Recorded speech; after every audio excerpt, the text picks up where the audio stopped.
पकड़ो पकड़ो पकड़ो, अरे बच्चे को लेकर भाग गया, पकड़ो। अरे क्या हुआ भाई, सुबह सुबह अपने गांव में ये शोर कैसा? अरे किसी के घर में चोरी या डकैती हुई है क्या? नहीं भाई, ध्यान से सुनो, लोग ढोल नगाड़े पीट रहे हैं, शायद कोई जंगली जानवर हो। पंडित ज्ञानचंद उधर से ही आ रहा है, आओ उसी से पूछते हैं।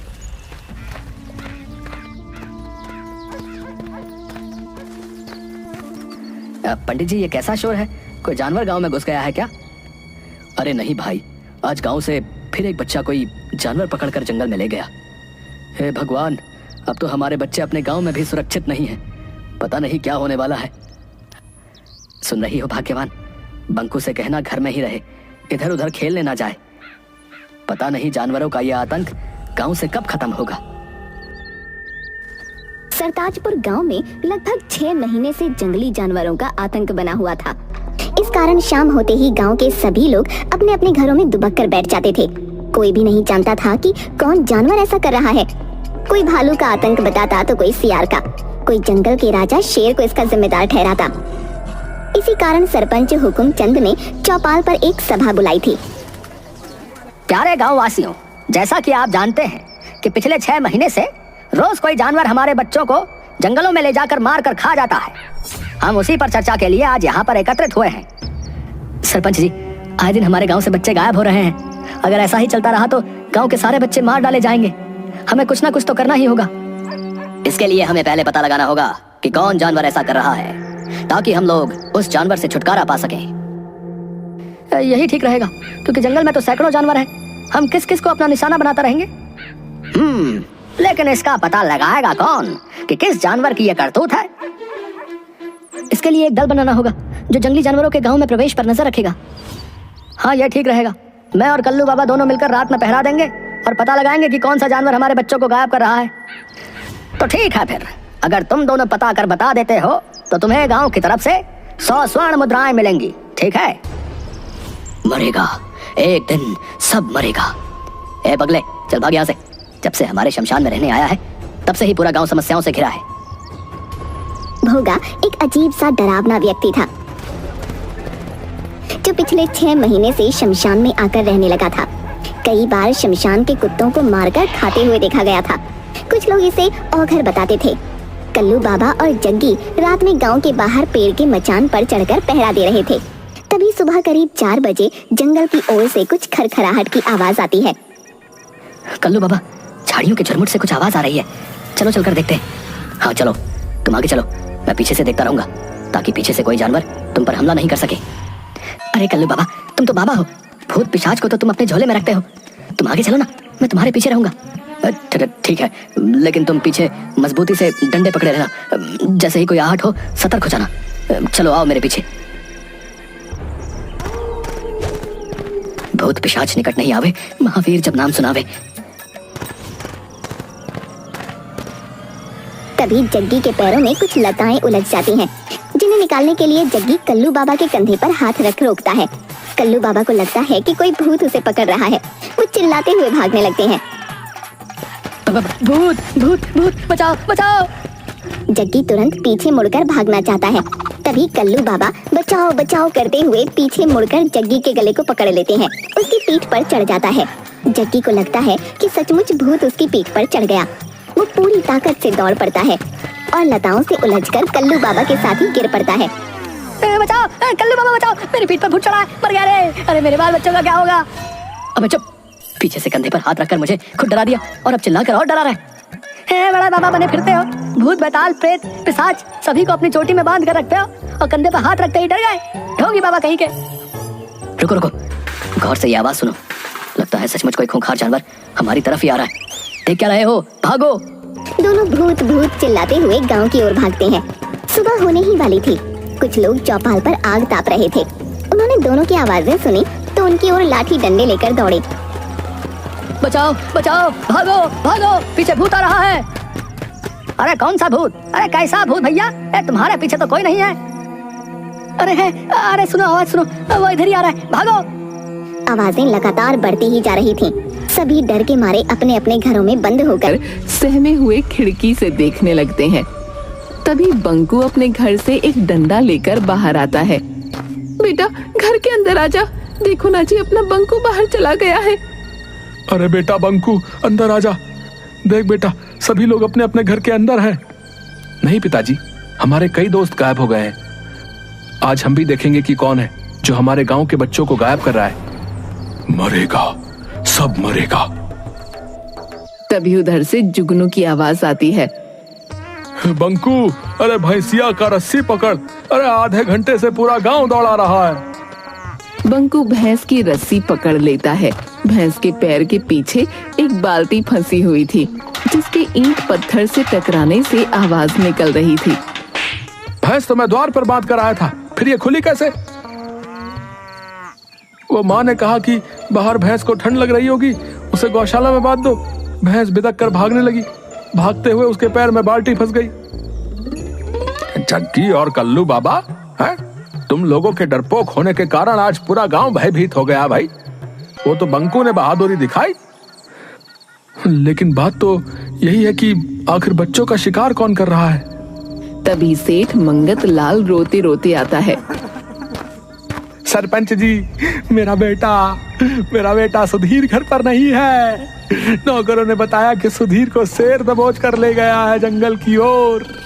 हाय मैं लुट गया, हाय मैं बर्बाद हो गया, मेरा इकलौता बेटा। धैर्य रखो मंगत लाल, धैर्य रखो। हम सभी उसी का उपाय ढूंढने के लिए यहाँ इकट्ठा हुए हैं।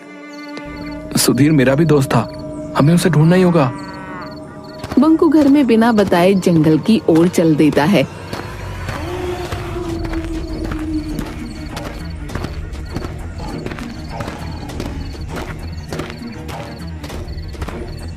एक नदी किनारे रुककर बंकू पानी पीने लगता है। तभी एक काला नाग उसे डस लेता है। उसी समय तपस्वी देवराज वहां से गुजरते समय बंकू को तड़पता देख उसके पास आ जाते हैं। सांप को पानी में जाता देख तपस्वी देवराज तुरंत समझ जाते हैं कि बालक को सांप ने काट लिया है। वो अपने हाथों से डसे हुए स्थान पर हाथ फेरते हैं। बंकू तुरंत उठकर बैठ जाता है। तुम कौन हो बालक? इस घने जंगल में कैसे आ गए? प्रणाम महाराज, मैं बंकू हूं। मेरे गांव से प्रतिदिन एक बच्चे को इस जंगल का शेर लाकर मारकर खा जाता है। मैं उसे ही खोजने आया हूं। तुम्हारे इस नेक कार्य से मैं प्रसन्न हुआ। जाओ, मेरा आशीर्वाद है कि कोई भी तुम्हें मार नहीं सकता। जानवर के सामने तुम में उससे 10 गुना शक्ति आ जाएगी। बंकू वहां से चलकर शेर की गुफा के सामने उसके गांव के बच्चों का बहुत सा कपड़ा पड़ा दिखाई देता है। वो जोर से चिल्लाता है। बच्चों का शिकार कर खाने वाले कायर शेर, बाहर निकल। दम है तो मुझसे मुकाबला करके दिखा। अबे पिद्दी बालक, भाग जा यहाँ से। शायद तू मुझे नहीं जानता। मैं कायर नहीं, मैं जंगल का राजा शेर हूँ। जा, इस गलती के लिए मैं तुझे माफ करता हूँ। जा अपने गांव लौट जा। अच्छा, तो अभी भी बड़ी बड़ी बातें निकल रही हैं। क्या राजा का यही काम है कि निरीह बच्चों को चुपके से उठा कर ले आए और उसे खा जाए? एक बार कह दिया ना कि मैं ऐसे कायरों वाले काम नहीं करता। शायद तुझे तुम्हारी मौत यहाँ खींच कर लाई है। क्यों? एक बालक के सामने अपने कुकर्मों को बताते हुए शर्म आ रही है? बस, बहुत हो गया। अब मैं और बर्दाश्त नहीं कर सकता। शेर छलांग मारकर बंकू को दबोच लेता है। दोनों में गुत्थम गुत्था हो जाती है, लेकिन कुछ ही पलों में बाजी पलट जाती है। तपस्वी देवराज के दिए हुए वरदान की वजह से बंकू शेर से जीत जाता है। कौन हो तुम बहादुर बालक, और मुझ पर ऐसा इल्जाम क्यों लगा रहे हो? मैं सरताजपुर में रहता हूँ, जहाँ से तुम कल भी मेरे दोस्त सुधीर को दबोच कर ले आए हो, जिसका प्रमाण तुम्हारी गुफा के सामने पड़े कपड़े हैं। हाँ, इसको तो मैंने भी देखा है, पर ज्यादा ध्यान नहीं दिया। शेर तुरंत अपने गुप्तचर सियार को बुलाता है। गुप्तचर सियार, पता करो कि कौन मेरी गुफा के आगे ऐसी घटिया काम करके कपड़े फेंकता है। महाराज, ये काम किसी आदमी का है। देखिए, कोई कपड़ा फटा हुआ नहीं है। सभी कपड़े सही सलामत खोले गए हैं। जबकि अगर जानवर करता तो कपड़ों के चीथड़े होते। देख लिया, कोई हम जानवरों को फंसाने के लिए ऐसा काम कर रहा है। ठीक है, लेकिन आखिर ऐसी घिनौनी हरकत कौन कर रहा है? मैं सामने पेड़ पर से आज रात नजर रखूंगा। रात भर बंकू मचान पर जगा रहता है, लेकिन वहाँ कोई नहीं आता। करीब 4 बजे उसे नींद लग जाती है और वो सो जाता है। तभी चिड़िया की आवाज सुनकर बंकू जग जाता है। वो देखता है कि कंबल ओढ़े हुए एक आदमी सुधीर के कपड़ों को शेर की गुफा के आगे फेंक रहा है। बंकू मचान से उतरकर उस आदमी को पकड़ लेता है। भौंकता कहाँ है? जरा अपना चेहरा तो दिखा। भौंका? तुम तो गांव के सारे बच्चे तुम ही गायब कर रहे हो। मरेगा, सब मरेगा। अब कोई नहीं मरेगा, अब बस तू ही मरेगा। इतना कहकर बंकू जोर से भोगा के पेट में मुक्का मारता है, लेकिन भोगा को कुछ नहीं होता। अलबत्ता भोगा के एक मुक्के से वो बेहोश हो जाता है। समय पर शेर के आ जाने से भोगा वहाँ से भाग जाता है। उठो बालक। वो कहाँ गया? वो तो भाग गया। बंकू तपस्वी देवराज की कुटिया पर जाकर, प्रणाम महाराज। आदमखोर शेर को मार डाला तुमने? नहीं महाराज, आदमखोर शेर नहीं, आदमखोर शमशान में रहने वाला भोगा है। लेकिन आपके वरदान ने उस पर क्यों काम नहीं किया? मैंने वरदान दिया था कि जानवर के सामने तुम में उससे 10 गुना शक्ति आ जाएगी। ये आदमी पर लागू नहीं होता। उस भोगा में तो बहुत शक्ति है, उसे परास्त करना मुश्किल है। भोगा ने एक ऋषि को खाने में मांस दे दिया था। तब ऋषि ने उसे शमशान का मांस खाने का श्राप दे दिया था। उसको मारने का क्या उपाय है महाराज? वो सिर्फ बेल के पेड़ की लकड़ी से बने औजार से ही मर सकता है। लेकिन उसे मारने के तुरंत बाद 200 गज उसकी परिधि से बाहर निकलना होगा, नहीं तो सामने वाला भी मर जाएगा। बंकू बेल के पेड़ की लकड़ी को नुकीला करके भाला बना लेता है और चीते पर बैठ शमशान पहुंच जाता है।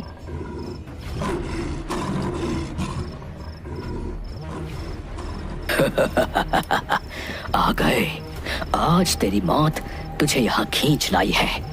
अभी तुम्हारे दोस्त सुधीर को ही खाने जा रहा था, लेकिन अब पहले तुझे खाऊंगा। चीते, तू भाग जा, नहीं तो तू भी मारा जाएगा। पहले तू बचकर दिखा, ये ले। बंकू भाले से कई बार वार करता है, लेकिन भोगा को कुछ नहीं होता। बालक, हो गई हसरत पूरी, अब तू मेरा शिकार बनेगा। तभी अचानक तपस्वी देवराज वहाँ प्रकट होते हैं। बंकू, भाले को उसकी नाभि में मारो। बंकू जैसे ही भोगा की नाभि में भाला मारता है, एक विस्फोट होता है। बंकू तुरंत चीते पर बैठकर 200 गज दूर हट जाता है। भोगा का शरीर वहीं भस्म हो जाता है। बंकू को सुधीर के साथ आते हुए देख